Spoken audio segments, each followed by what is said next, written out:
Good morning friends, welcome to our YouTube channel online GK pedia. दोस्तों आज है 11 मई 2020। तो आज के दिन करंट अफेयर्स के कौन से सवाल बनने वाले हैं वो हम इस वीडियो में देखेंगे। साथ ही साथ उनके फैक्ट्स भी देखने वाले हैं, तो वीडियो को अंत तक देखिएगा। और हाँ, वीडियो के अंत में मैंने आपके लिए एक सवाल सेट किया है जिसका जवाब आपको कमेंट बॉक्स में देना है। अगर आपको इस वीडियो की पीडीएफ फाइल चाहिए तो आप डिस्क्रिप्शन बॉक्स से ले सकते हैं। और हाँ, अगर आप मेरे चैनल पे नए हो तो प्लीज़ पहले सब्सक्राइब कीजिएगा। तो हम चलते हैं हमारे पहले सवाल की ओर। हमारा पहला सवाल क्या है? हाल ही में किस राज्य सरकार ने बाहर फंसे हुए लोगों के लिए जन सुनवाई पोर्टल लॉन्च किया है? तो जो उत्तर प्रदेश की सरकार है, उत्तर प्रदेश राज्य सरकार जो है, उन्होंने बाहर फंसे हुए लोगों के लिए जन सुनवाई पोर्टल लॉन्च किया है। तो इस सवाल का सही जवाब क्या होगा? ऑप्शन सी होगा। ठीक है, जो लोग राज्य के बाहर फंसे हैं उनको राज्य में लाने के लिए यूपी सरकार ने ये पोर्टल लॉन्च किए। साथ ही साथ जो बाहर के लोग राज्य में फंसे हुए, मतलब जिन लोगों को अपने राज्य वापस जाना है, उनके लिए भी ये पोर्टल लॉन्च की है। ठीक है, ये दोनों लोग इस पोर्टल पे आवेदन कर सकते हैं और अपने राज्य में जाने के लिए यूपी सरकार उनको मदद करेगी। ठीक है, साथ ही साथ हमने कुछ दिन पहले देखा था कि यूपी सरकार ने प्रवासी राहत मित्र जो ऐप है ये एक लॉन्च किया है। किसके साथ मिलकर? तो यूएनडीपी के साथ मिलकर। और आयुष कवच कोविड ऐप भी लॉन्च किया है। ये सारे फैक्ट्स आपको याद रखने हैं। अब यहाँ पे बात आई है यूपी सरकार की, तो थोड़ा हम उत्तर प्रदेश के बारे में जान लेते हैं। पहली बात तो आप मैप में देखो उत्तर प्रदेश है कहाँ पे। ये रहा उत्तर प्रदेश। ठीक है, इसकी राजधानी क्या है दोस्तों? तो लखनऊ है। यहाँ के मुख्यमंत्री कौन है? योगी आदित्यनाथ। और यहाँ के गवर्नर कौन है? आनंदीबेन पटेल। हम आगे बढ़ते हैं। हमारा अगला सवाल क्या है? अगला सवाल है, हाल ही में रॉब गिब्स, ठीक है, रॉब गिब्स का निधन हुआ, तो वो कौन थे? तो दोस्तों ये जो रॉब गिब्स थे ये कौन थे? ये एक डायरेक्टर थे, मतलब निर्देशक थे। तो इस सवाल का सही जवाब क्या होगा? ऑप्शन बी होगा। ये एक प्रतिष्ठित क्या थे दोस्तों? डायरेक्टर थे। साथ ही साथ इन्होंने बहुत सारे एनिमेटेड जो मूवी है उसके लिए स्क्रिप्ट भी लिखी है। तो ये डायरेक्टर के साथ एक स्क्रिप्ट राइटर भी थे। और हाल ही में इनका क्या हुआ है? निधन हुआ है। आप इमेज में देख पा रहे हो, यही है रॉब गिब्स और इनका हाल ही में निधन हुआ है। हम आगे बढ़ते हैं। हमारा अगला सवाल क्या है? अगला सवाल है दोस्तों ELSA, एल्सा कॉर्प। ठीक है, एल्सा कॉर्प का नया ब्रांड एम्बेसडर किसे नियुक्त किया है? तो अजिंक्य रहाणे जो है उन्हें एल्सा कॉर्प का नया ब्रांड एम्बेसडर नियुक्त किया है, अपॉइंट किया है दोस्तों। तो इस सवाल का सही जवाब क्या होगा? ऑप्शन बी होगा। आप इमेज में देख पा रहे हो, यही है हमारे अजिंक्य रहाणे जो एक क्रिकेटर है, भारतीय क्रिकेटर है। और इन्हीं को एल्सा कॉर्प का क्या बनाया गया है? नया ब्रांड एम्बेसडर बनाया गया है। अब ये एल्सा कॉर्प क्या है दोस्तों? एल्सा कॉर्प जो है वो एक ऐप है जिसमें क्या होगा, जो भी इंग्लिश वर्ड होंगे उनका एग्जैक्ट प्रोनाउंसिएशन क्या है वो ये एल्सा कॉर्प ऐप जो है वो बताएगा। ठीक है, ये आपको सिखाएगा एग्जैक्टली जो इंग्लिश वर्ड है उसका प्रोनाउंसिएशन क्या है, वो ये एल्सा कॉर्प आपको सिखाएगा। और इसी के ब्रांड एम्बेसडर किन्हें बनाया गया है? तो हमारे जो भारतीय क्रिकेटर है अजिंक्य रहाणे, उनको बनाया गया है। हम बढ़ते हैं हमारे अगले सवाल की और अगला सवाल क्या है? अगला सवाल है दोस्तों, राज्य के प्रत्येक जिला अस्पताल में वेंटिलेटर वाले बेड की सुविधा प्रदान करने वाला देश का पहला राज्य कौन बना है? तो जो हमारा उत्तर प्रदेश है वह राज्य के प्रत्येक जिला अस्पताल में वेंटिलेटर बेड की सुविधा प्रदान कराने वाला देश का पहला राज्य बना है। तो इस सवाल का सही जवाब क्या होगा? ऑप्शन सी होगा। जैसे कि हमें पता है उत्तर प्रदेश में टोटल कितने ज़िले हैं? तो 75 है। तो 75 ज़िलों में जितने भी जिला अस्पताल है उसमें हर एक अस्पताल में वेंटिलेटर बेड सुविधा प्रदान करने वाला जो उत्तर प्रदेश है वो देश का पहला राज्य बना है। तो यहाँ पे बात आई है उत्तर प्रदेश की, तो थोड़ा हम उत्तर प्रदेश के बारे में जान लेते हैं। पहले तो आप मैप में देखिएगा, ये क्या है, हमारा उत्तर प्रदेश है। तो इसकी राजधानी क्या है, लखनऊ।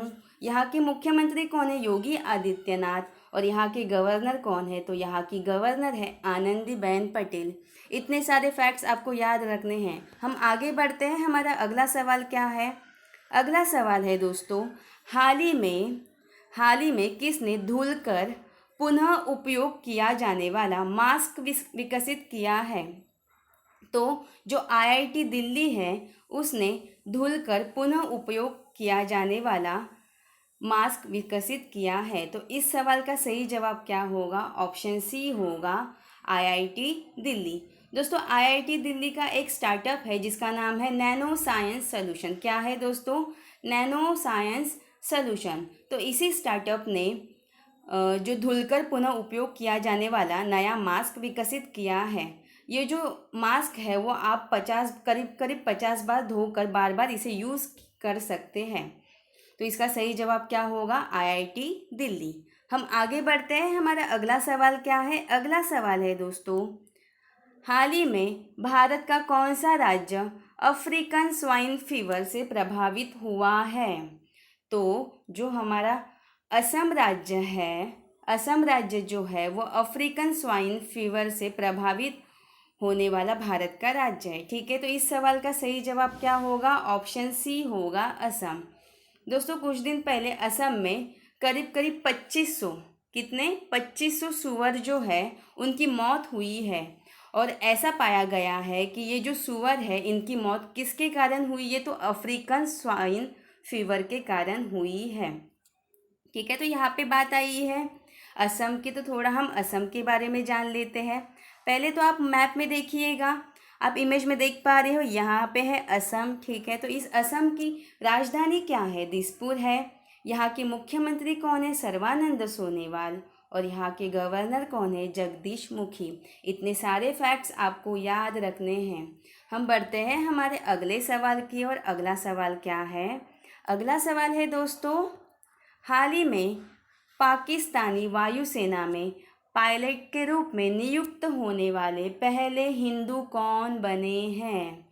तो इसका सही जवाब क्या होगा, राहुल देव। जो राहुल देव है वो पाकिस्तानी वायुसेना में पायलट के रूप में नियुक्त होने वाले पहले हिंदू बन गए हैं। तो इस सवाल का सही जवाब होगा ऑप्शन बी होगा। ठीक है, आप इमेज में देख पा रहे हो, यही है राहुल देव। और यह पाकिस्तान की जो वायुसेना है उसमें पायलट के रूप में नियुक्त होने वाले पहले हिंदू बन गए हैं। अब यहाँ पे बात आई है पाकिस्तान की, तो थोड़ा हम पाकिस्तान के बारे में जान लेते हैं। पहले तो आप मैप में देखिएगा, लोकेशन कहाँ पे पाकिस्तान का, ये हमारा इंडिया है और यहाँ पे पाकिस्तान है। ठीक है, हर किसी को पता है। तो इसकी राजधानी क्या है, इस्लामाबाद। और यहाँ के प्रधानमंत्री कौन है, इमरान खान है, जो कि पाकिस्तान के पूर्व क्रिकेटर है दोस्तों। ठीक है, हम आगे बढ़ते हैं। हमारा अगला सवाल क्या है, अगला सवाल है दोस्तों, हाल ही में वर्ल्ड बैंक ने किस देश को $400 मिलियन के ऋण को मंजूरी दी है दोस्तों। ठीक है, तो जो अफ़गानिस्तान है, कौन दोस्तों, अफ़गानिस्तान है, उसे वर्ल्ड बैंक जो है वो $400 मिलियन का क्या देगा, ऋण देने वाला है। तो इस सवाल का सही जवाब होगा ऑप्शन सी होगा। ठीक है, तो अब मंजूरी किसने दी है, वर्ल्ड बैंक ने दी है। तो थोड़ा हम वर्ल्ड बैंक के बारे में जान लेते हैं। पहली बात तो वर्ल्ड बैंक की स्थापना हुई कब है, 1944 में हुई है। कब हुई है, 1944 में हुई है। इसका मुख्यालय कहाँ पे है, वॉशिंगटन डीसी। अब मुझे बताइएगा इस डीसी का फुल फॉर्म क्या है। तो इस डीसी का फुल फॉर्म है डिस्ट्रिक्ट ऑफ कोलंबिया। जब भी ये डीसी आता है मैं आपको पूछती हूँ इसका फुल फॉर्म क्या है, तो इसका फुल फॉर्म है डिस्ट्रिक्ट ऑफ कोलंबिया। बाद में इसके प्रेसिडेंट कौन है, तो डेविड मलपास है। और इसके एमडीएन सीईओ कौन है, तो अनुसुला कांत। इतने सारे फैक्ट्स आपको याद रखने हैं। अब ये ऋण देगा किसे, तो अफ़गानिस्तान को। तो थोड़ा हम अफ़गानिस्तान के बारे में भी जान लेते हैं। पहली बात तो आप मैप में देखिएगा, कहाँ यहाँ पे पाकिस्तान है, यहाँ पे हमारा इंडिया है और यहाँ पे क्या है, अफ़गानिस्तान है। तो इसकी राजधानी क्या है, काबुल है। यहाँ के राष्ट्रपति कौन है, अशरफ गनी है। और यहाँ की मुद्रा कौन सी है, तो अफ़गान अफ़गानी, क्या है, अफ़गान अफ़गानी, उसी के नाम के ऊपर से है। हम आगे बढ़ते हैं, हमारा अगला सवाल क्या है, अगला सवाल है दोस्तों, हाल ही में किसे पुनः मेलबर्न क्रिकेट क्लब का अध्यक्ष नियुक्त किया गया है। तो जो कुमार संगकारा है उन्हें एमसीसी मतलब मेलबर्न क्रिकेट क्लब जो है उसका अध्यक्ष नियुक्त किया गया है। ठीक है, तो इस सवाल का सही जवाब क्या होगा, ऑप्शन सी होगा। इसके पहले भी वो एमसीसी के अध्यक्ष थे, लेकिन इनका 1 साल के लिए वापस कार्यकाल जो है वो बढ़ाया गया है। ठीक है, साथ ही साथ आपको और एक फैक्ट याद रखना है, ये जो है कुमार संगकारा ये एमसीसी के पहले नॉन ब्रिटिश अध्यक्ष है, ये भी आपको फैक्ट याद रखना है। आप इमेज में देख पा रहे हैं, यही है कुमार संगकारा। ठीक है, तो इनको ही एमसीसी का अध्यक्ष नियुक्त किया गया है। हम आगे बढ़ते हैं, हमारा अगला सवाल क्या है, और आज के करंट अफेयर्स का आखिरी सवाल है, किसने ओन ऑनलाइन प्लेटफॉर्म, कौन सा दोस्तों, ओन ऑनलाइन प्लेटफॉर्म की शुरुआत की है। तो जो महिंद्रा जो है, कौन दोस्तों, महिंद्रा जो है उन्होंने ओन ऑनलाइन प्लेटफॉर्म की शुरुआत की है। तो इस सवाल का सही जवाब क्या होगा, ऑप्शन डी होगा। ठीक है, जैसे कि हमें पता है अभी लॉकडाउन चालू है दोस्तों, तो ऐसे समय में जो ऑटोमोबाइल कंपनी है वो अपने कोई भी व्हीकल जो है वो सेल नहीं कर पा रही है। तो ऐसे समय में जो महिंद्रा जो है उन्होंने ओन ऑनलाइन प्लेटफॉर्म शुरू किया है, जिसके तहत क्या किया जाएगा दोस्तों, ऑनलाइन जो है वो व्हीकल सेल कर पाएगा। ठीक है, तो इस सवाल का सही जवाब क्या होगा, ऑप्शन डी महिंद्रा होगा। तो ये थे हमारे आज के करंट अफेयर। दोस्तों कल मैंने आपसे एक सवाल पूछा था, क्या था कल का सवाल, कल का सवाल था किस देश ने अपनी करेंसी बदलने का निर्णय लिया है। तो इसका सही जवाब क्या था, ईरान था, ऑप्शन सी था। आज का सवाल क्या है आपका, आज का सवाल है कोविड-19 टेस्ट बस किसने लॉन्च की है। और ये रहे आपके ऑप्शंस। आपको इस सवाल का जवाब कमेंट करना है। आई होप आपको आज का करंट अफेयर पसंद आया होगा। अगर आपको आज का वीडियो पसंद आया हो तो प्लीज़ इसे लाइक एंड शेयर कीजिएगा, साथ ही साथ सब्सक्राइब करके बेल बटन प्रेस कीजिएगा। धन्यवाद।